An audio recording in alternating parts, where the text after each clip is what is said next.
The city is silent. Too silent.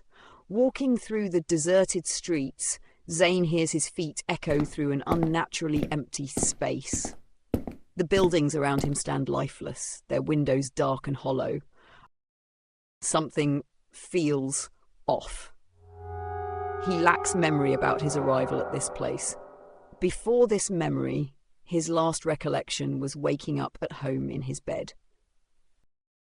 A sudden noise breaks the silence. In the distance, a dial phone from a public pay station begins to ring.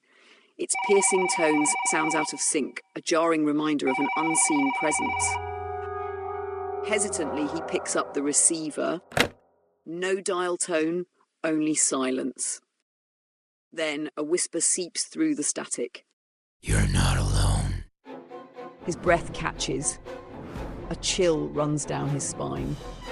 Behind him, footsteps echo. He spins around.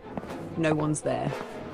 The sound remains in his ears while a delayed fraction of time deceives him about the absence of anyone behind him, as if the city plays a trick on him. The shop window of a clothing store draws his attention.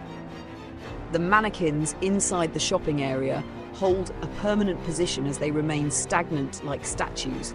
Yet something is wrong. They are faced in his direction. He blinks. What? They're different! These are not the ones he saw earlier. Many are missing limbs. With a rapid heartbeat, he stumbles back while looking at the floor. His shadow flickers unnaturally. Each time he makes a movement, his shadow responds with delayed motion, lagging after him. Then it twitches, not like a shadow should. He bolts. The forward path extends endlessly through an alley that shifts and twists in a way that makes him feel like the city plans to trap him. He turns around to check the path, but the opening through which he arrived has completely disappeared. The entrance has been replaced by an impenetrable brick wall.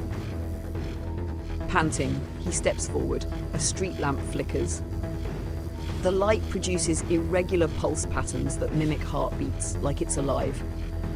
His attention stops on an unusual bus timetable at the bus stop. The displayed times on the schedule should be impossible to achieve since they show 3:66 a.m. and 25 p.m. The sign reads, "Now boarding." A ripple runs through the pavement beneath his feet while the ground seems to exhale a breath.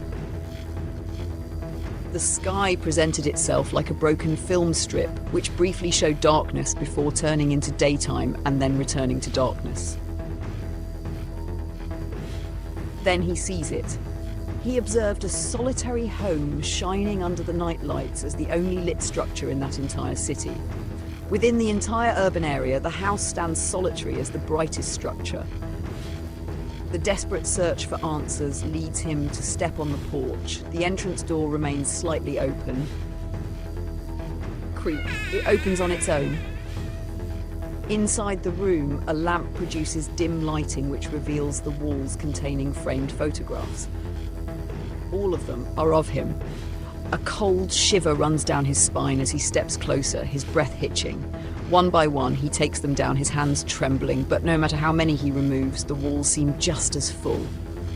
Zane steps into the next room. An old television crackles with static.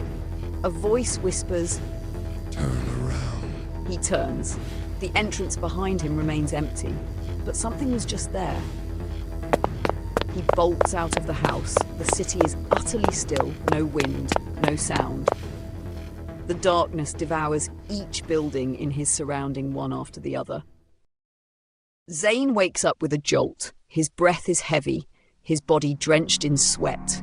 He's back in his own bed, the familiar surroundings of his room grounding him. Was it all just a bad dream? Or is something still lurking just out of sight? As he sits up, a wave of drowsiness hits him. His limbs feel heavy, as if something is pulling at him, urging him to lie back down. His body betrays him.